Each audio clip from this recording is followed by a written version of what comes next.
So we're going to introduce the show. Ladies and gentlemen, brothers and sisters, boys and girls, this is EHCR, East Harlem Community Radio, otherwise known as El Barrio, located in the James Weldon Johnson houses on Lexington Avenue between 115th Street and 112th, 110th in All Points South.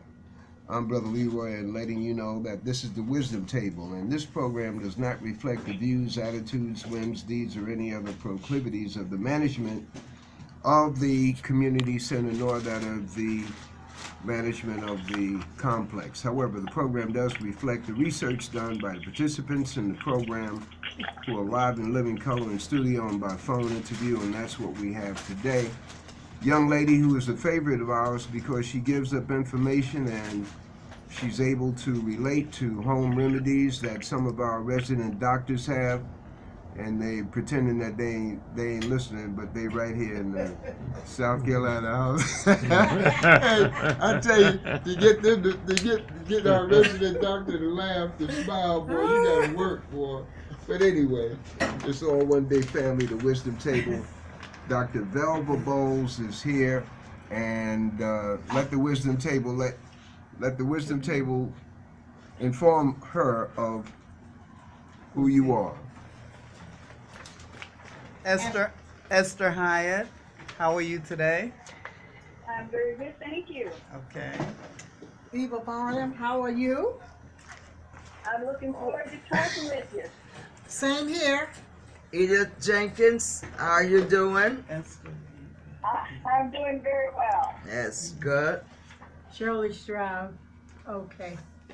Sister Shirley Stroud is your pink food lady, the dial and the fingers. So she's subdued. She don't want to hear what you got to say, but she come anyway because she don't want to miss what you say. All right. So here's the lead question, and that is situations that you have seen where if the patient or the patient's family had more knowledge or asked questions, they might have been in a better state. That's part one. Part two is home remedies that you have seen that have mystified medical personnel outside of yourself. And part three is the Wisdom Table questions from left to right, front and center. So thank you for joining us. You are now on the air. Okay, well, thank you so much.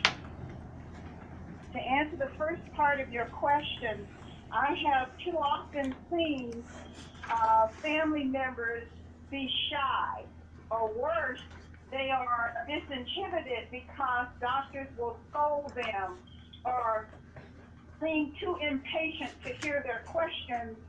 And very recently, I was brought in on some information where a family who I know to be well-to-do, they can financially handle whatever is necessary.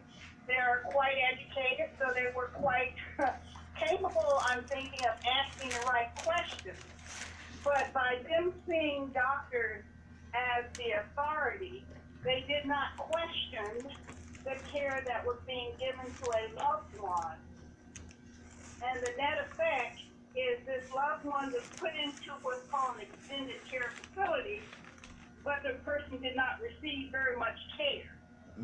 After about 4 months, the person began to have fever and things were looking really bad, and the staff were not reporting, and this is what I want to highlight. Every facility has levels of reporting. You have perhaps the most hands-on is your certified nurse assistant. The big usually handles the bed case, and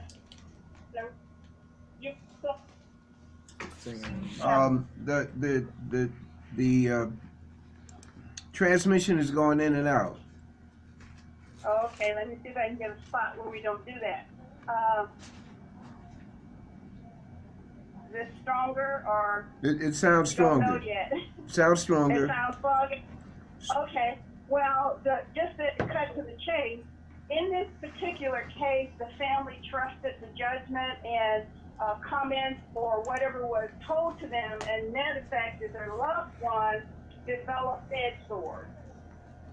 And the bad part or scary part about bed sores is now the person who was already compromised has to fight infection.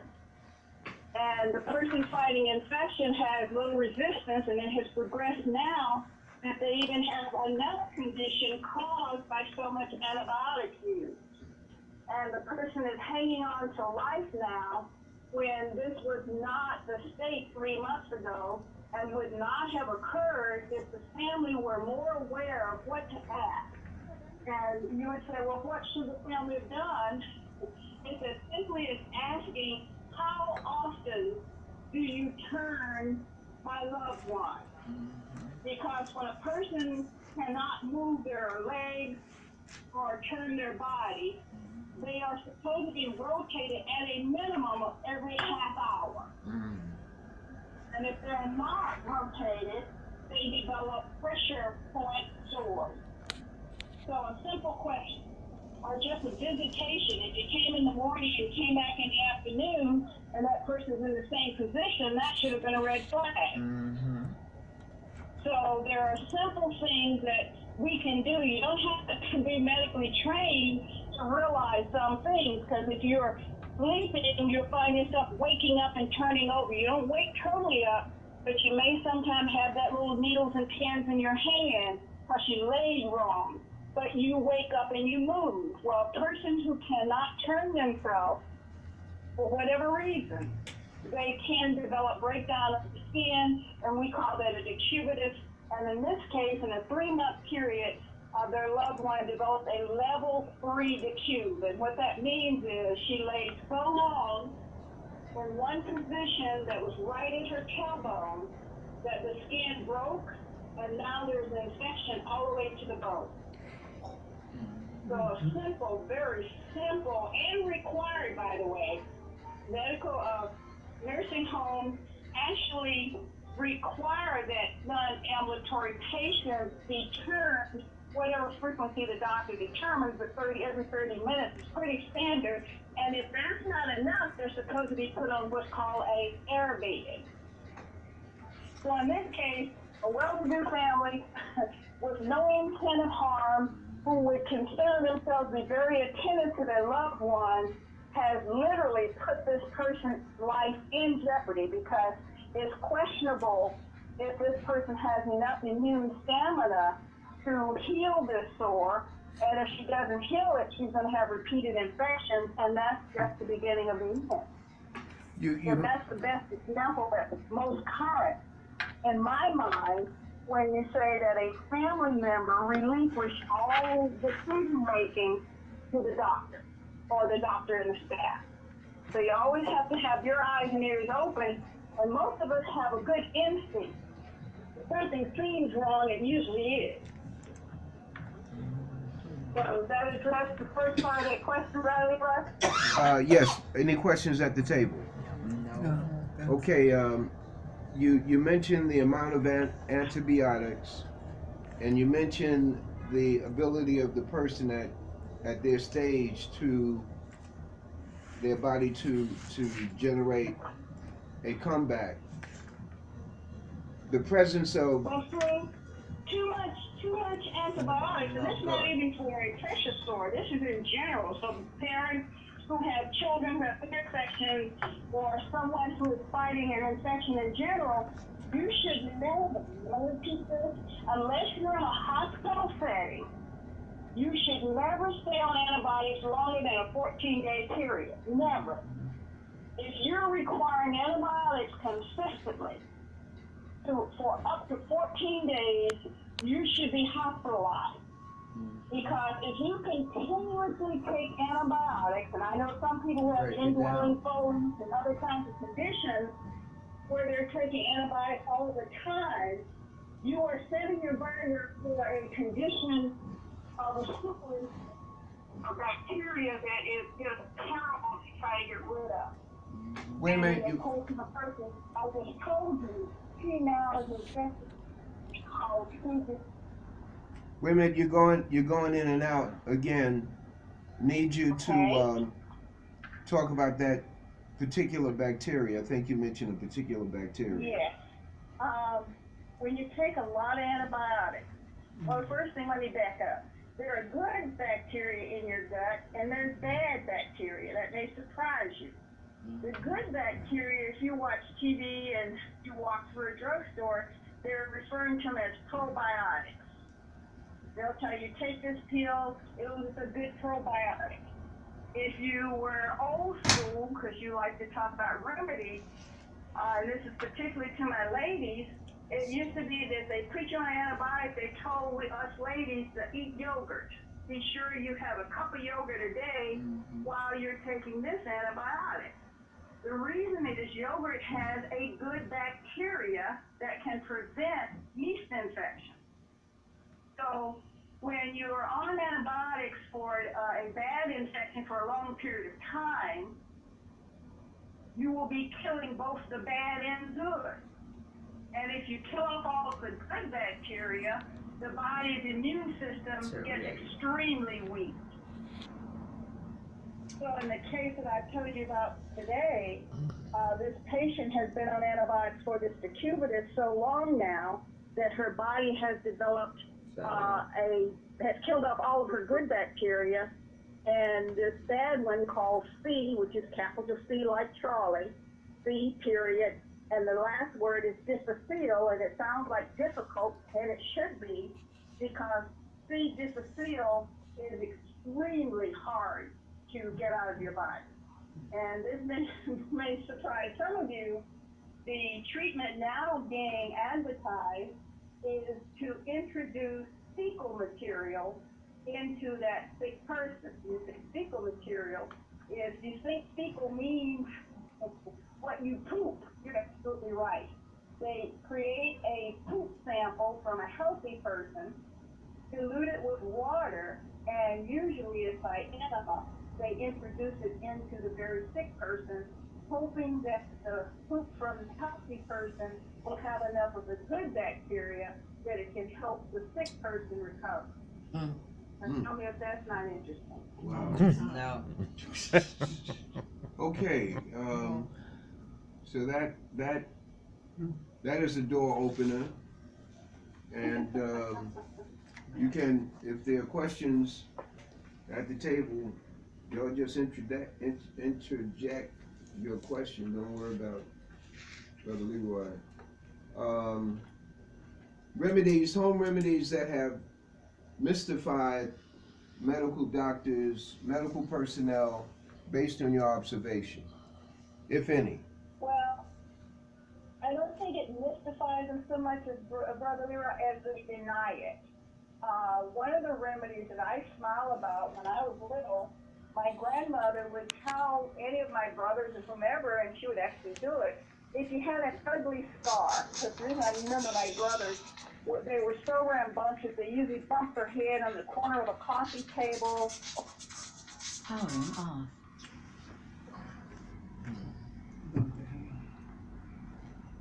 Powering on. Especially when it was near the brow. Wait a minute, go back to the bumping head. Okay.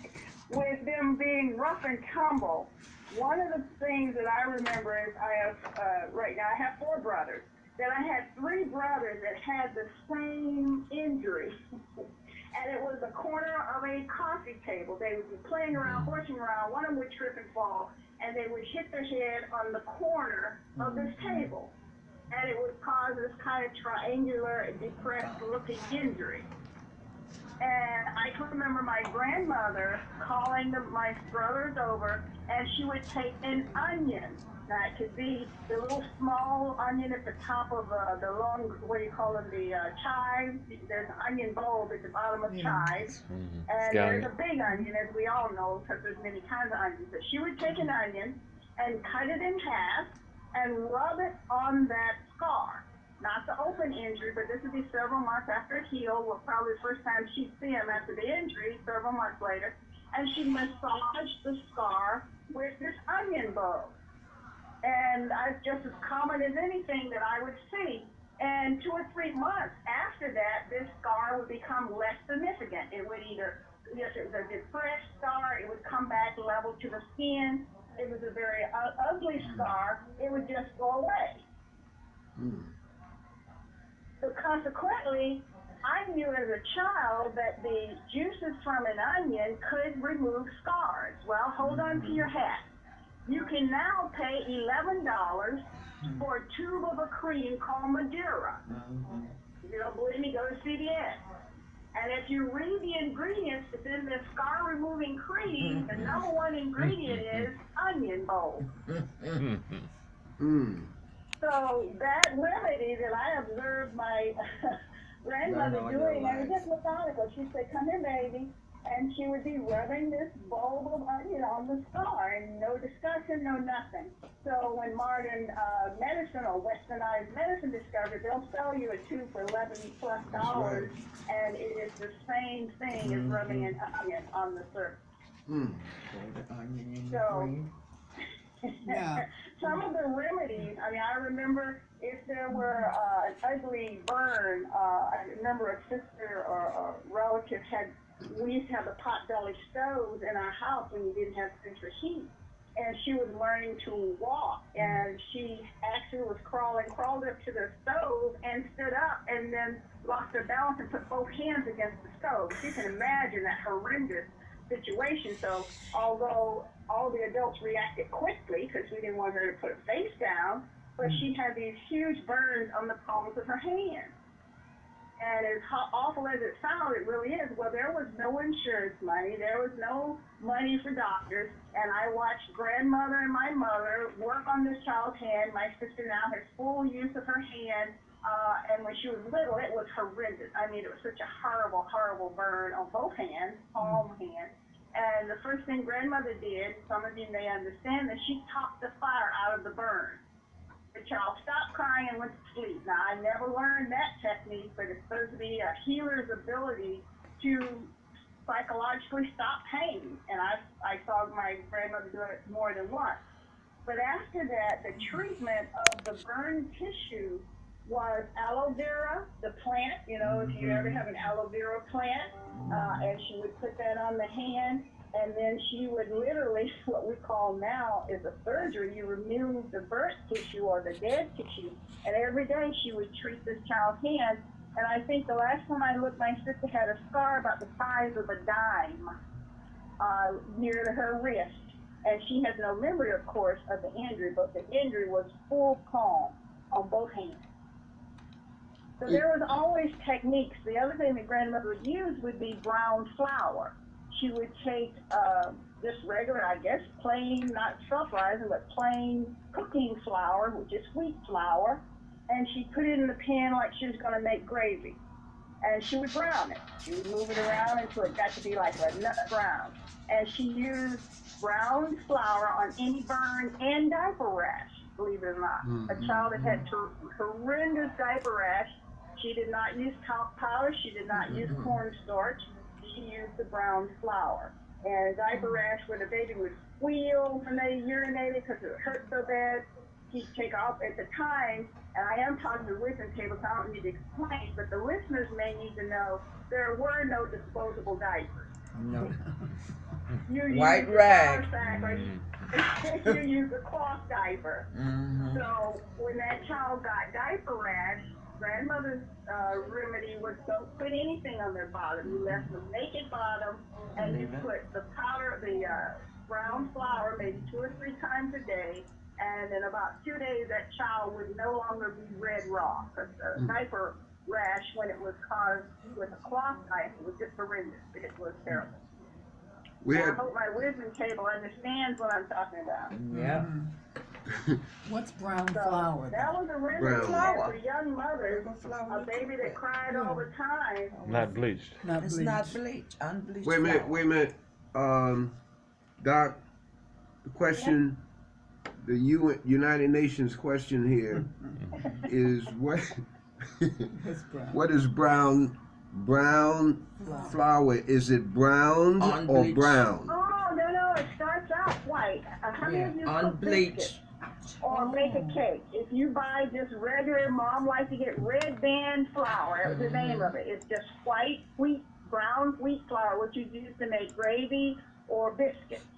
Is And that grandmother would put a low wax, and she had fire. She would either use a low fire, and she'd take her black skillet pan and put it over the heat, let the pan get hot, and she'd take a tablespoon and sprinkle the flour into the pan, and she would do this until I guess she knew how much she wanted, and she'd move that flour back and forth. And as you do that, any of you who make brown gravy, it's the very same technique.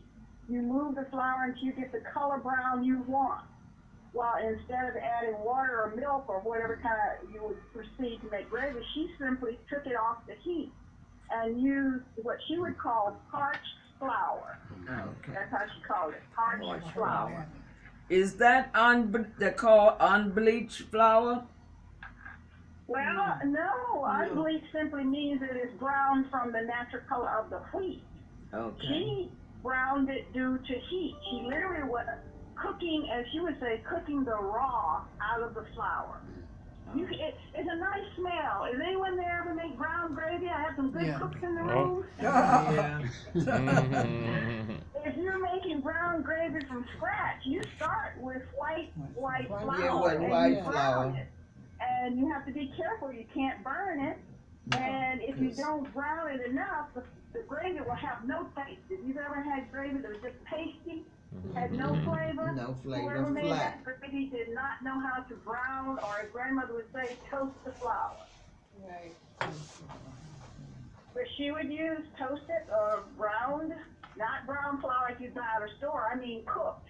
You have toasted it. It started out white, and you applied enough heat until it turns like a nut brown, and it has a beautiful smell. It actually smells kind of nutty, and it's the same color of the brown that you would use if you were going to make brown gravy, or if you were going to make a good gumbo. Most gumbo starts with brown flour. Yeah. You got to cook the flour.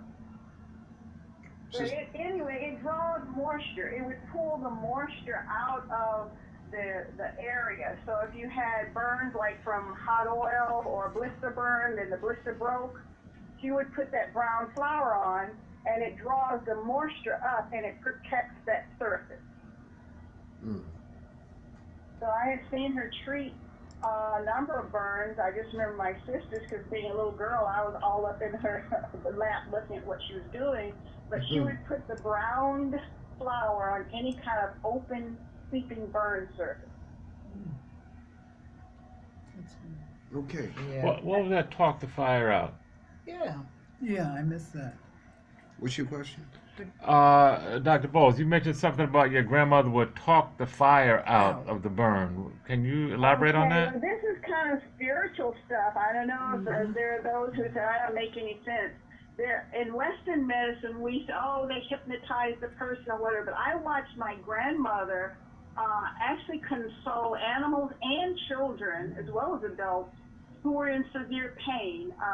Spiritually speaking, and I told someone this was in medical school, and they said, oh, it sounds like it's Pentecostal to me. I just smiled, and I said, that's how limited your knowledge. If you believe in laying on the hands, spiritually they talk about that with the Holy Ghost. Well, there are people that I've seen, I'm not guessing, have healing hands. And grandmother was one of them. People would seek her out, literally come to their house and request Mama Bessie's assistance. And of course, my sister's one case that I remember clearly, but I remember there was a farmer who came and he said to my grandmother, he said, Miss Bessie, I need your help. He said, my cow, she was a young heifer, she just had her first calf and it didn't go well. And I cannot afford to put this cow down. I remember the conversation, I was probably 4 or 5, I was before school age, and grandmother was listening. He said, can you come and see what you can do? And I remember this so clearly. Grandmother never said to me, stay here, stay out of the way, or nothing. She just said, okay. And here I was running along beside her.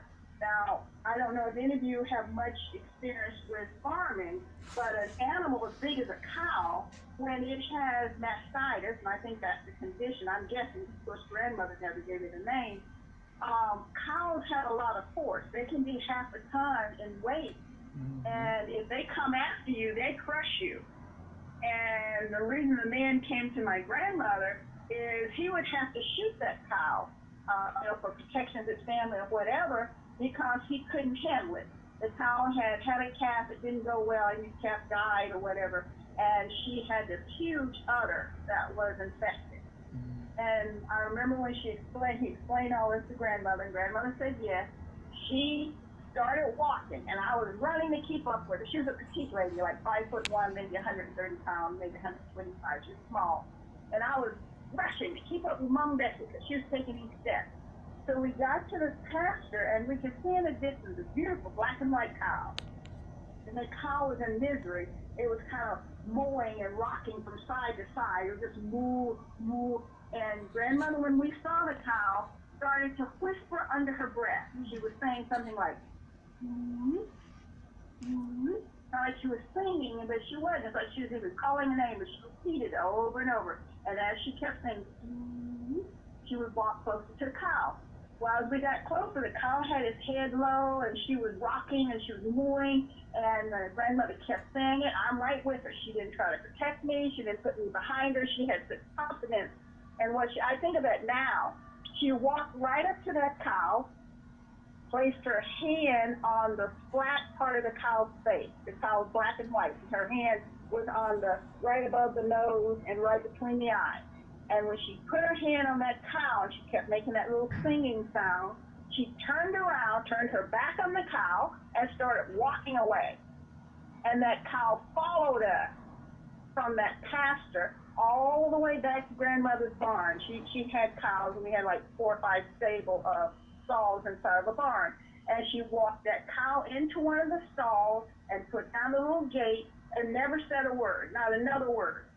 She went outside, and there's a plant, if you know anything about native medicine, it's called lamb's ear. It's a big fuzzy-looking plant leaf.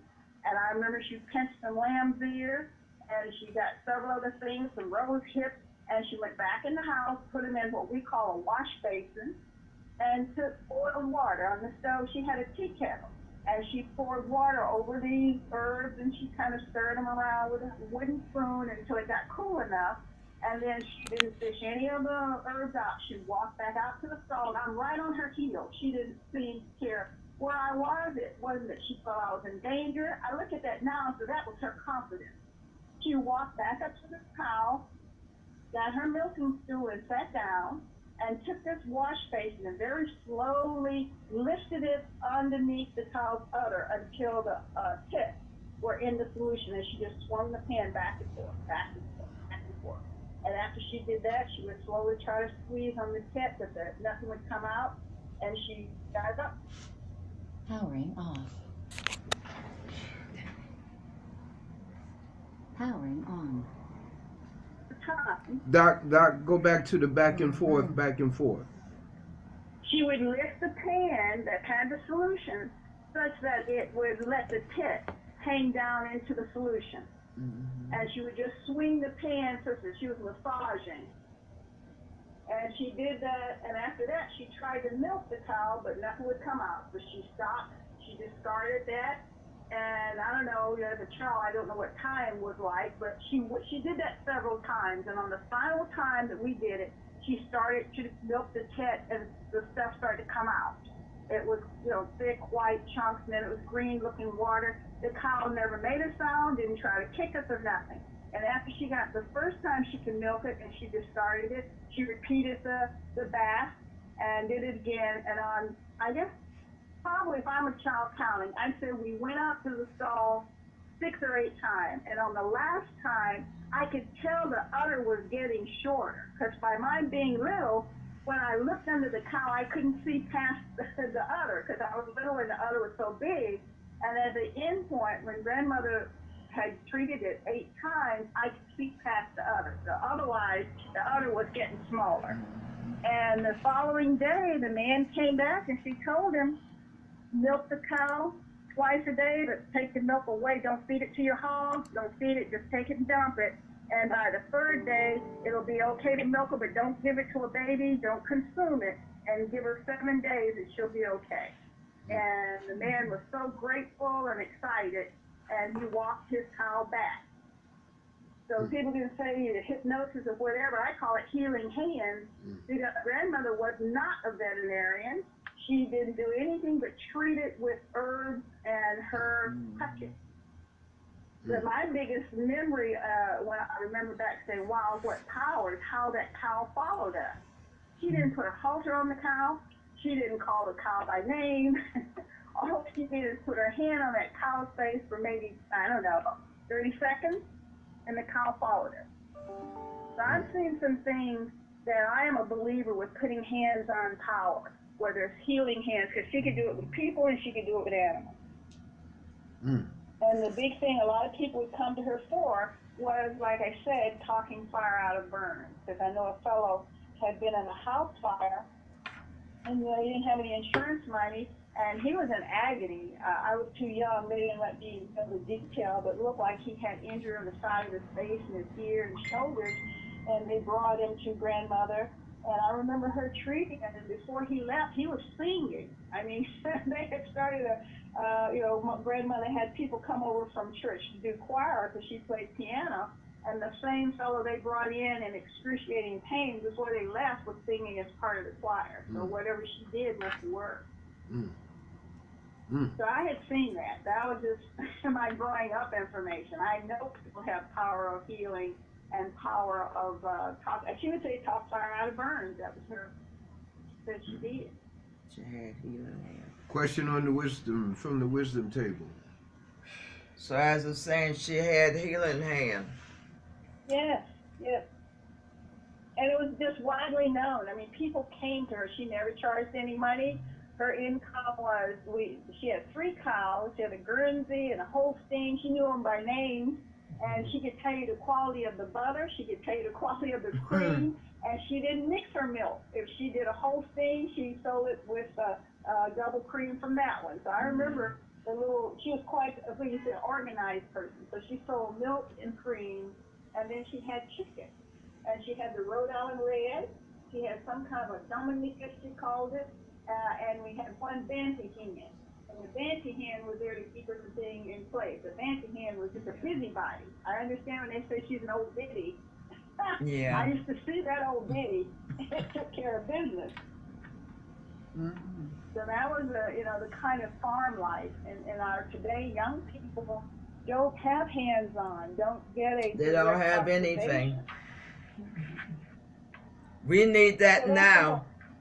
Yes, what I'm saying, one of the things that I think as we mature, and I'm starting to lump myself in that group, we don't have proofs to our younger generation of our powers. And No. I notice what I said, our powers.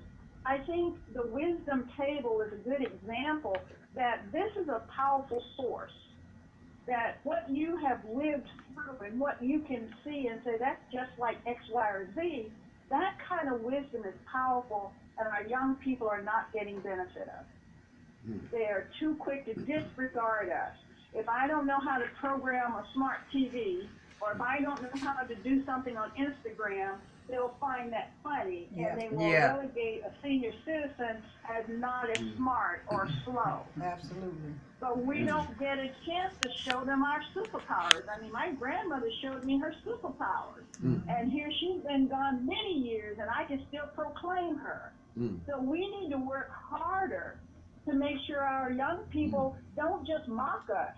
It's more to life than programming a phone. It's more to life than going on Facebook. So we need to actually solicit. I'm at the point now where I think I shared with Brother Leroy when I had a nephew with me. He's 6'9". And to talk to him, I'd have to look straight up. So when I told him once, I said, son, I asked you to have a seat. Because what I have to say to you, I need you looking up at me. And everybody kind of laughed. It's like, no. How can I give him information and I seem like a subordinate? Right. That's not how it works. I said, I'm going to ask you to have a seat, and I'm going to ask you not to look at your phone. I'm going to turn off the TV because I need your attention. It used to be I would stand in front of him, until I was confident that I had his attention. Now, he's no kid. I'm talking to a 30-something-year-old man at the time. And I would go and sit down. Once we got it established that this is what is necessary, then I could sit down and we could talk. And got to the point where eventually he'd come and sit beside me. But you sometimes have to impose what you demand in a nice way to get that kind of relationship established. And there's nothing worse, in my opinion, when someone is talking to a teenager and they're on their cell phone, they got their headphones on, and they just lift one ear of the headphone. It's like, oh no, I don't need a third of your attention. I don't need half of your, I need all. 100% all of your attention. And the same thing with children. When I'm talking to them, I will get down on the floor if I have to, and I say, no, I need you to look at me. Put your eyes right here, right here, right here. And when I get a 3-year-old or 2-year-old looking at me, now I talk to them. But I hear so many young mothers just stop that. It's like, you know what? When that child goes to school, they're going to say that child's retarded. Because it takes 10 times before they listen. That's what they call them now, retarded. Because they're not trained correctly. Because they can't sit still. Their mind is not concentrating on what you're doing right now. They're thinking about something else. Or they got music in the ear. That's my point, but you see, it's because they were never required. Lisa Nichols is a life coach. She's a black female, and her story is very interesting. If you guys are used to want to hear a story of a young black woman who really pulls herself in a good position, her name is Lisa, Lisa Nichols, Nichols. And she has a number of YouTube, and she does make her money now as a life coach. And the reason that I thought of Lisa Nichols is that she tells her story how she couldn't listen to authority. She got pregnant at a young age. She had her son. She was down and out. And she talks about the moment she realized what she had to do to be her best self because of her son. And she uses an example that she was so down on her luck. She did not have any food stamps.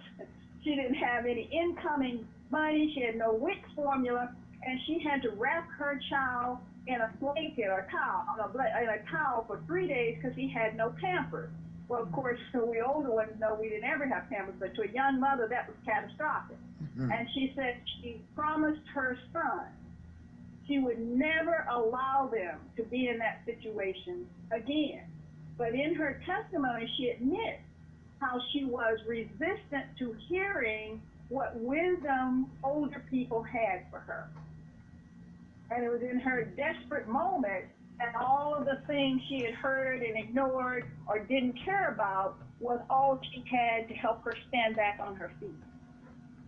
So the comment I'm making is, those of you on the wisdom table, if you are counseling someone and they are not responding the way you would hope, don't stop. Because you may be planting a seed, and the seed may not be planted in fertile soil yet. But do what you can do that they will be armed and ready when they get there. Because if you never tell them, they'll never know. Well, I have two that tells me, I wish I had listened to you. I says, no, son, it's halfway too late. You're getting burned to learn. Because, you know, you could talk to these kids and it don't click in one ear. It goes throughout the other until they get burned. But here's my point. A little bit gets left behind, trust me. I work counseling with some adolescents, and when they are desperate, when they are scared, maybe they've been hurt in a bad kind of way, and I show up as an ER doc, or I show up when I was doing counseling, and some of the worst stuff, I mean, where they may have been brutalized sexually or physically, or maybe they're coming off of a bad drug thing, and they're shaking, and they're just really, really in a bad way. The way in which I can capture their attention is I will ask them, when you were little, did you ever go around your grandmother? And in Louisiana, the expression is they go by. They don't go around, they go by their grandmother. And I said, did your grandmother ever sing? If I can get them to focus on a memory, and it's usually grandma or some nice older person, a neighbor, then we can start making progress. And that's why I'm saying, when you're talking to someone young who seems to ignore you, if you have the authority to tell them put down the earphones or sit down the way I did with my nephew, please do. And you can command that they see you. I mean, look at me, because they don't understand your superpower. And that's what I want you to lock in on. Wisdom table, every one of you got superpowers. Still don't work. Hmm. I tried that. Superpowers, you got superpowers because you have the wisdom that this young person will never know. They can't go back to where you've been. Hmm. So when I talk to them, I use that authority. No, I have tried all of that. Don't work. Yes, ma'am. I have talked to some very difficult young men. You know, sometimes they, oh, Dr. Bo, you got to watch yourself as a gang member. But I don't care, because when I go in, I'm going to give them respect. And I start by telling them, I'll never lie to you. My name is Dr. Boles. I want you to know I will never lie to you. You can always, anything you ask me, I will be as honest as I know how to be. And if I don't know the answer, I'll find it. That's usually within my first few minutes of meeting someone.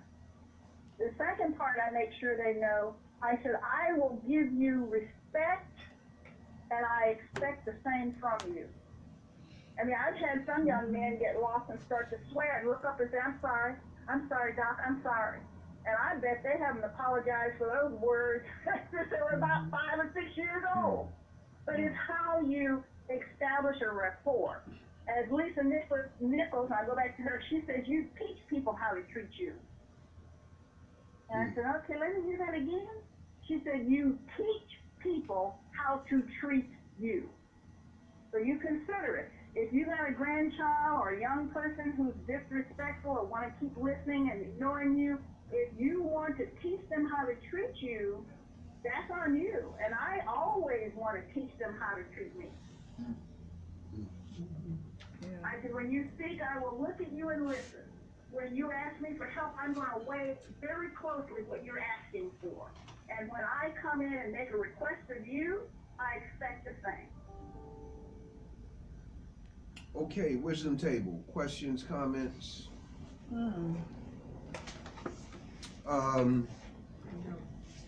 I find that young people really want to know about you and know how things were when you were a kid. That's been my experience. Not only with Powering off. not only Powering on.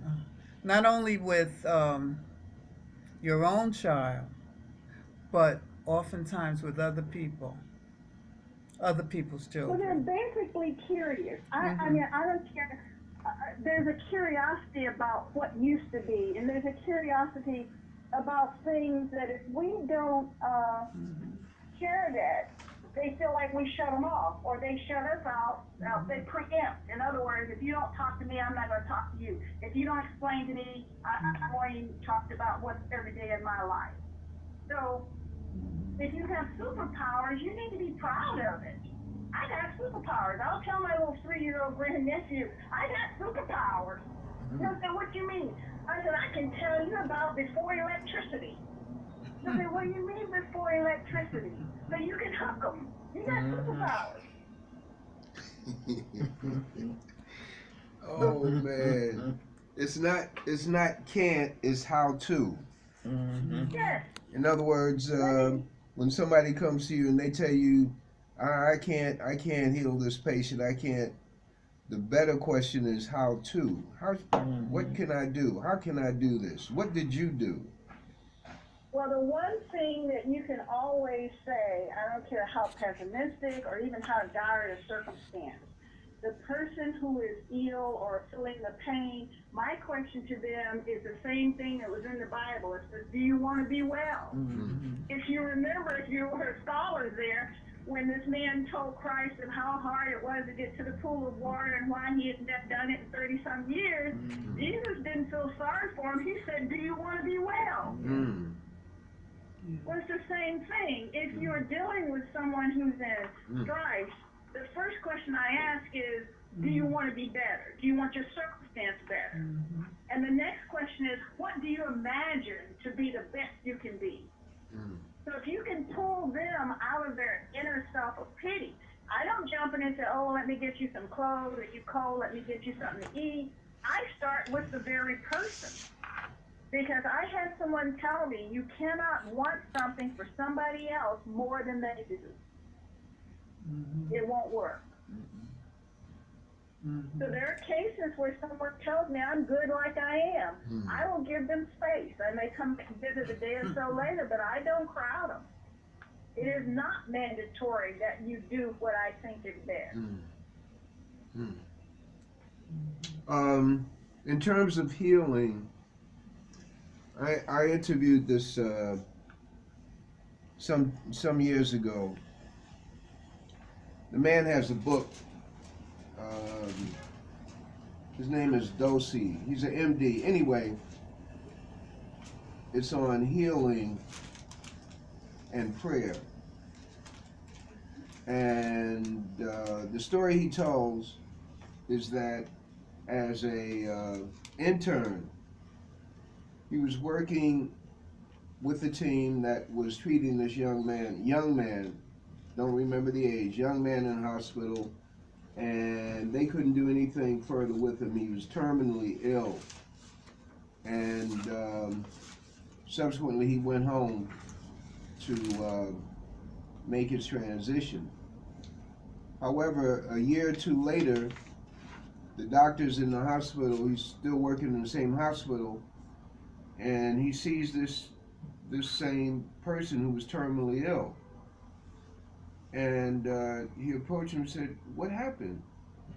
And the answer that the man gave, he said, when I went home, they formed a prayer circle around me.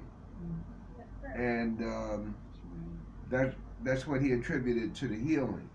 The doctor who I interviewed, he was at a Texas major school, might have been Baylor.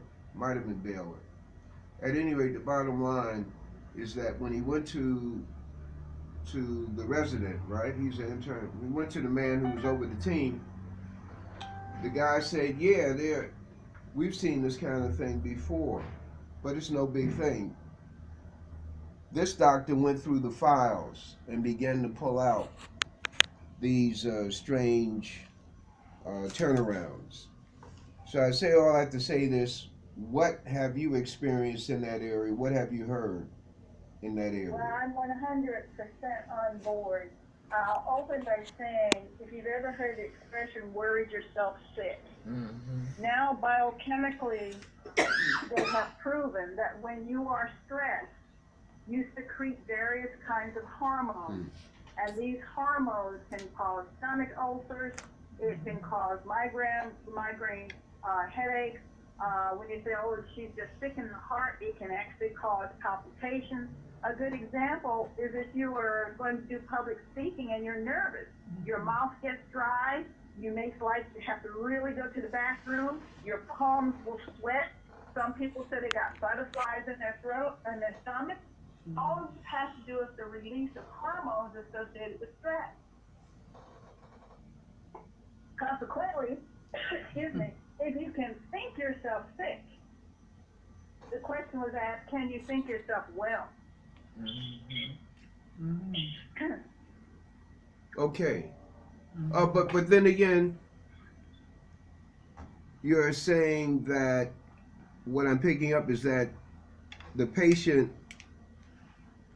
even if they look like they're in a coma, they can hear the words. In one case, I'm just making a possible thing. They hear the words, and that the hearing of that word, of the prayers of the people around them, gives them, rejuvenates them, or whatever.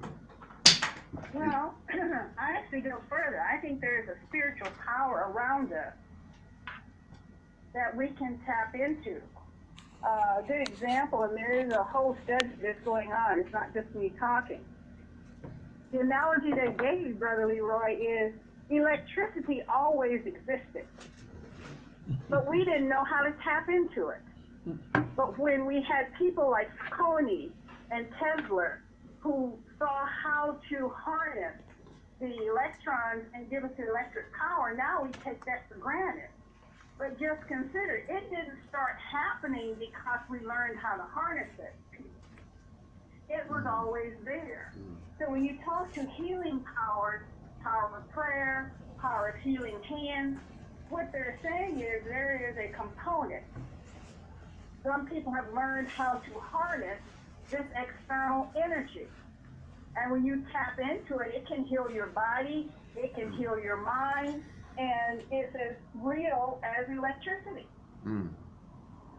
So just because everyone can't tap into it doesn't mean it doesn't exist. And they've shown, they put all kinds of electrodes on the head, they've done certain kind of brain scans, and they'll have people think of different things. That if you are thinking of something pleasant and happy, you'll get your endorphins, you'll get positive serotonin. These are all brain hormones that can make you feel joy. When they're trying to do, they did an experiment with overweight, obesity, where they had people who had such problems losing weight. They gave them a series of things to think about. And they had a routine that they had to think of. And in this routine, they were running on the beach or they were biking. And they showed that the people who did the thinking and did not go to the gym, did not do, and the people who actually did the activity had the exact same result. So if you think it and you believe it and you really work hard mentally, the body will respond. And there's quite a bit of studies on that. So if you can worry yourself sick, guess what? You can think yourself well. And there's a whole movement, they call it affirmations, that if you start your day with gratitude, you know, many people as we get older, we wake up and say, oh, my shoulder hurt, my back hurt, oh, I couldn't hardly get out of the bed. Well, you just told the body that's what you do, that's you. But I wake up in the morning saying, oh my goodness, what a wonderful day! I can hardly wait to see what it's got for me. That's what I do. And you stand up and say, oh, I'm so grateful that I can get out of bed and stretch. Oh, that felt good. So if you start your day with that kind of positive, the negative stuff doesn't matter as much anymore. And for people who can't self-generate it, it is to your advantage to have something. In the old days, it was a prayer group. A prayer group, Brother Leroy, was really just a group counseling session. Because Big Mama was there and she could advise you. Auntie Ruth was there and she could advise you. Somebody could massage something. Aunties came and they did something called a wrap. Now, I hope my wisdom table know about this. They say you get bandaged after you have a baby. They would take a wide piece of cloth, fold it in half, and they would wrap the lower abdomen and pin it in place. How many of you know about a belly wrap after pregnancy? Yes. I've heard of it. Today, young girls don't have a clue what that's about. They don't know nothing about that. They know the women got together in my family, and I see my mother laying on the bed, and these ladies would take that wrap, and they pull it tight, and they do safety pins. And then Mom would get up, and they tell her you move slow. And my mother had 8 children, and when she died, she was a good-looking woman. I want to tell you, I hope to be as my mother was. But that kind of wisdom, that again is folk wisdom. Now, as a physician, I know what they were doing. They were putting things back in place. They were allowing things to heal without gravity pulling down on them. So, old folk remedies had a reason, and there was a kind of circle of protection. And young people today just don't have it. They're isolated. They're on their phone, they're watching TV, and they're all on their own. And there's no one there to help guide them through some of that rough stuff.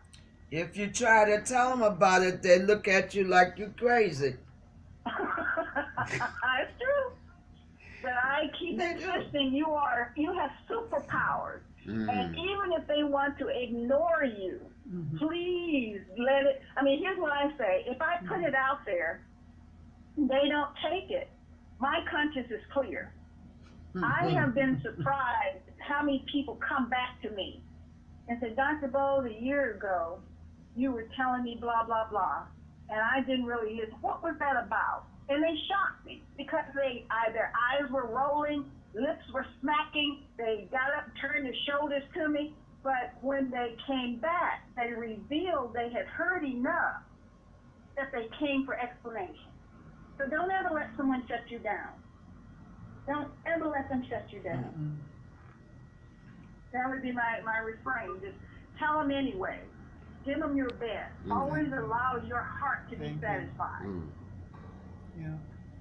Questions, comments from the wisdom table? I was listening to physician Majid Ali Saturday on the radio, and they said when you get to a certain age, when it's time to get up in the morning, start your exercise with your toes. Just don't jump out of bed. You know. Start the exercise with your toes. Yeah, start moving your toes. And then moving your feet, get the circulation going. And then the rest of your hips, your knees. And then by the time you are ready to roll off the bed, you know, the circulation is there already. Have you heard that? Absolutely, that is marvelous information that when you first wake up, you're not in a fully awake state.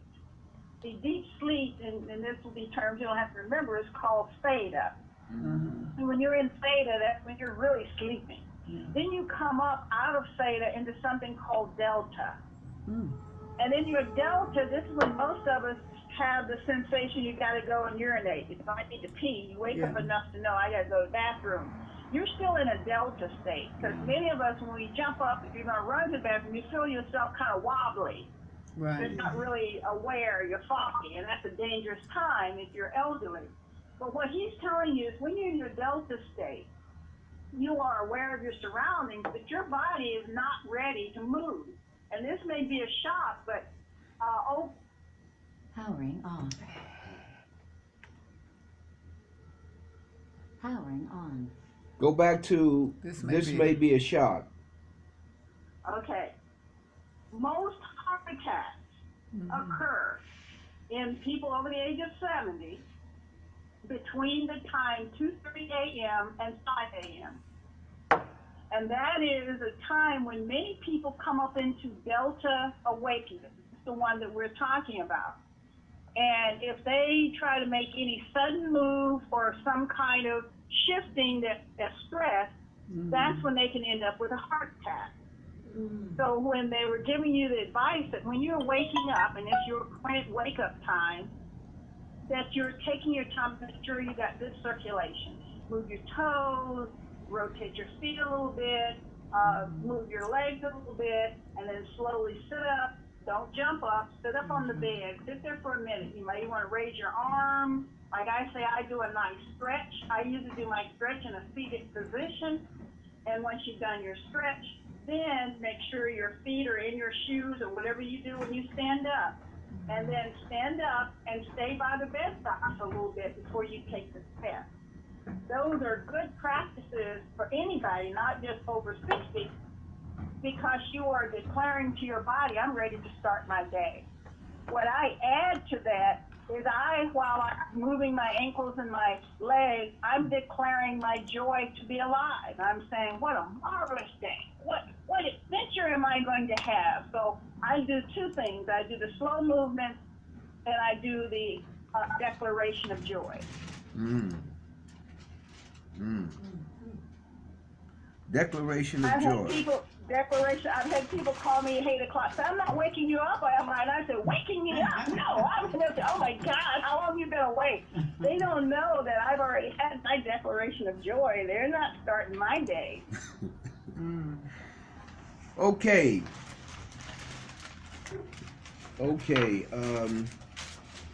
One last thing. I'm like your grandmother working with the udder. Yes. One last thing, and that is In your study, in your travels, looking at black folks, what would be called African culture, I'm talking about where we came from. What have you seen in church rituals or services that are reflective of the culture that we were forced to deny in the open, and that we're practicing right now without knowledge that is direct descendant or continuation of, quote, African culture? I just welcome that because I had a show that talked about it. In African tradition, it wasn't so much written history, it was spoken.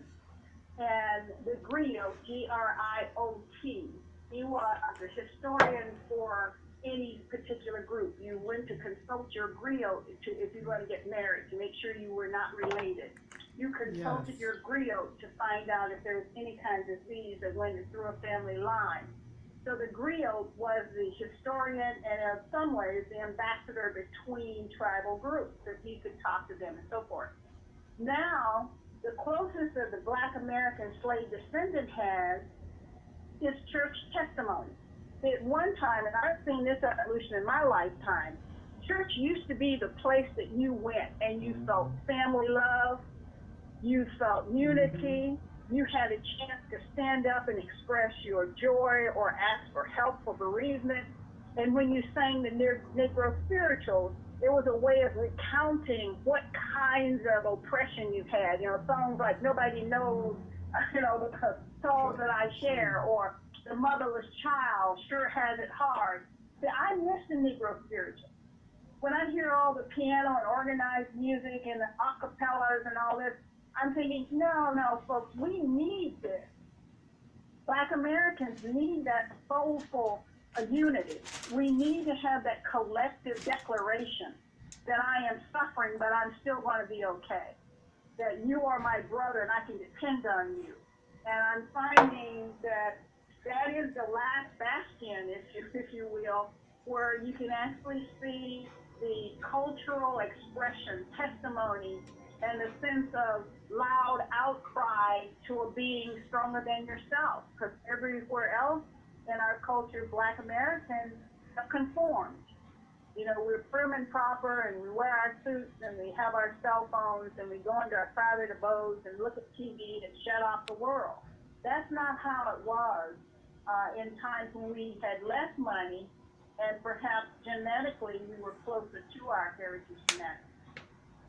We need that. I sincerely believe we need that.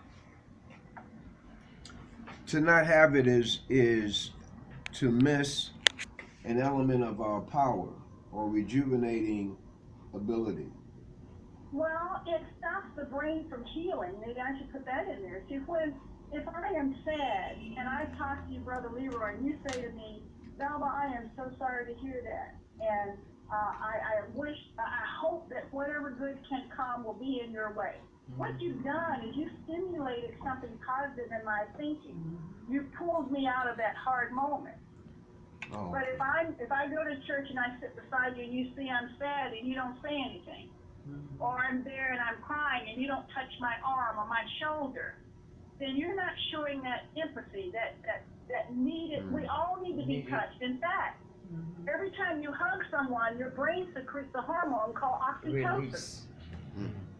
It is clearly measured. And you know when oxytocin is usually secreted, if it's not a hug, it's secreted during breastfeeding. And you ready for this? It's secreted during orgasm. So it is a hormone you might like to have circulating in your body on a pretty routine basis. It is a comforting hormone. It is the hormone. It's the hormone of love, and it is secreted when you're hugged. It is secreted when you have a sense of empathy. And these are demonstrated in a biochemical way. This isn't just silly, soft, touchy-feely stuff. This is chemically measurable.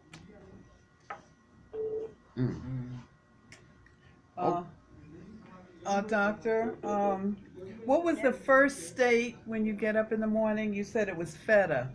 I wasn't sure. And then came then comes Delta.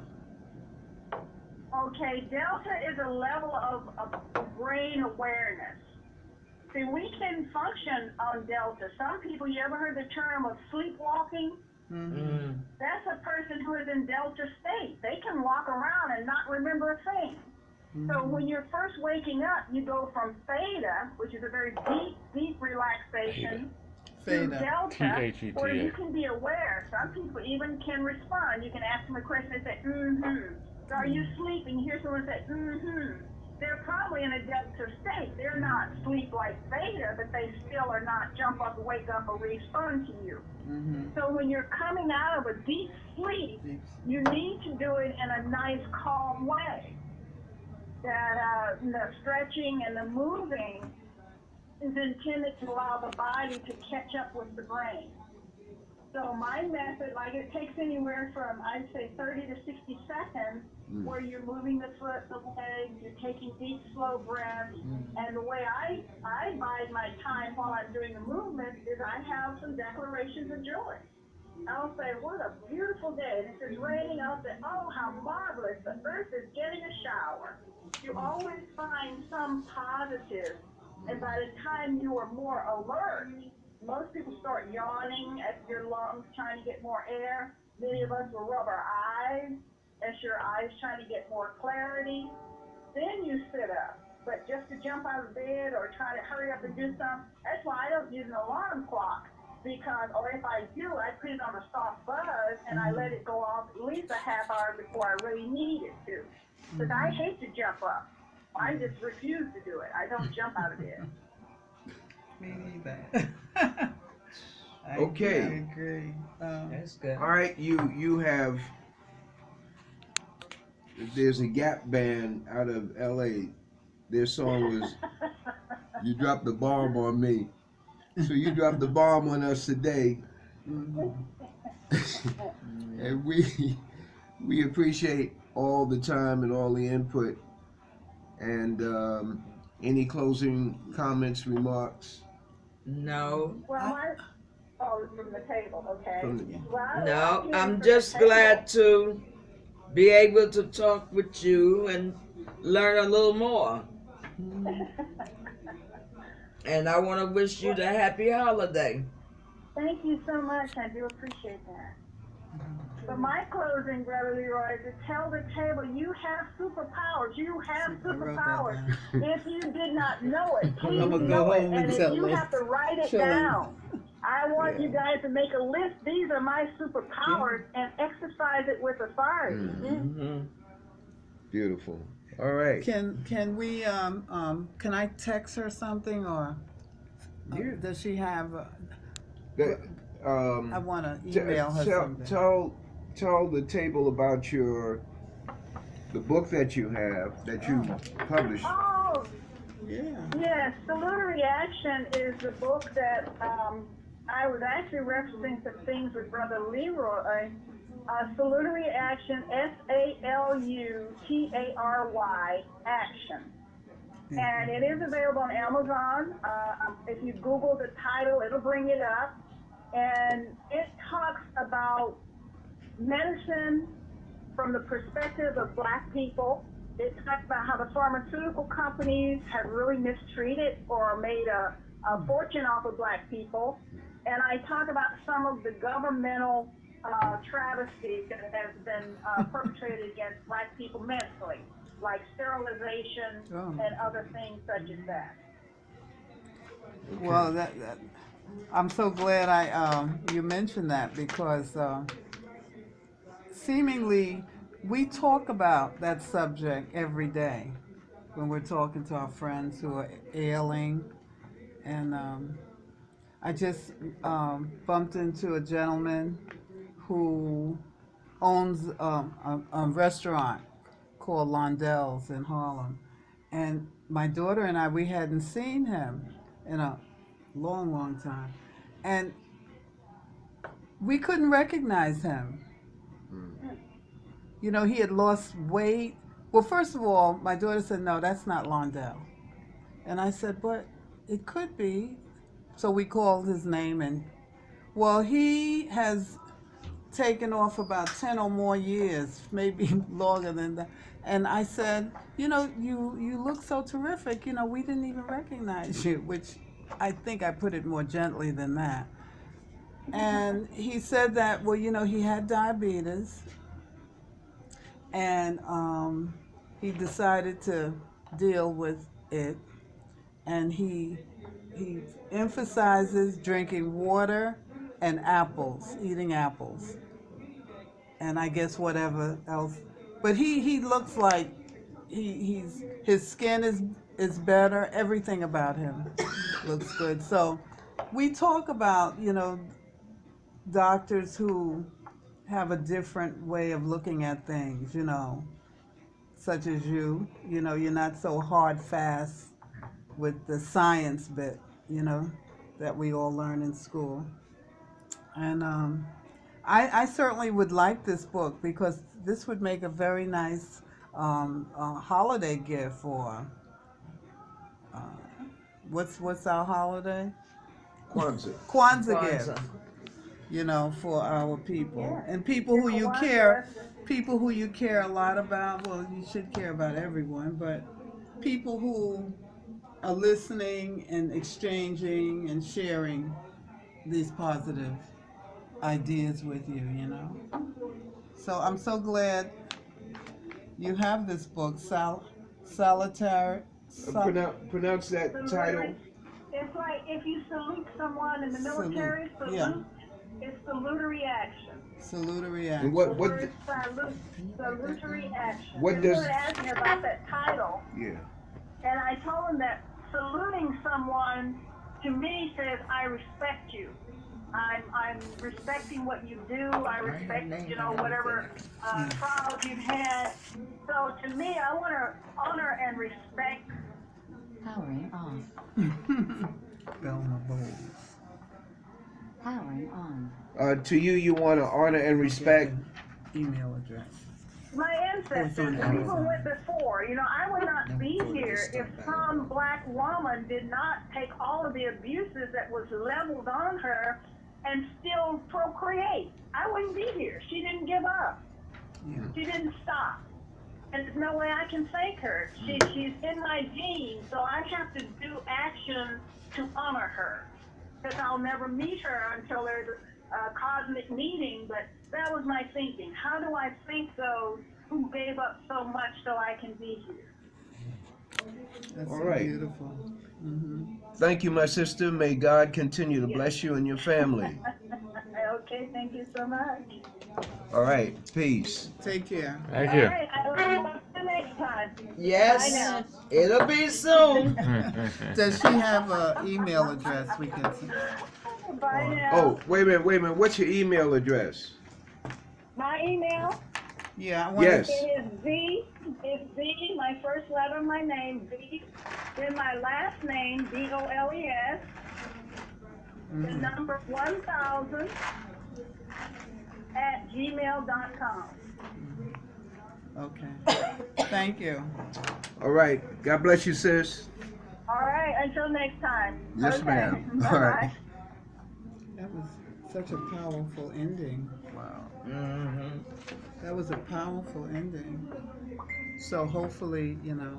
What do you mean the powerful? I mean, just she spoke of those who came before her. Oh, And how- the title of the book and what it means, That too, yeah.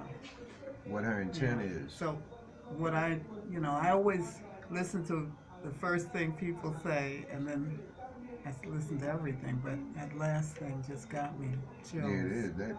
Yeah. All right. Okay. Here is the Final Call newspaper, and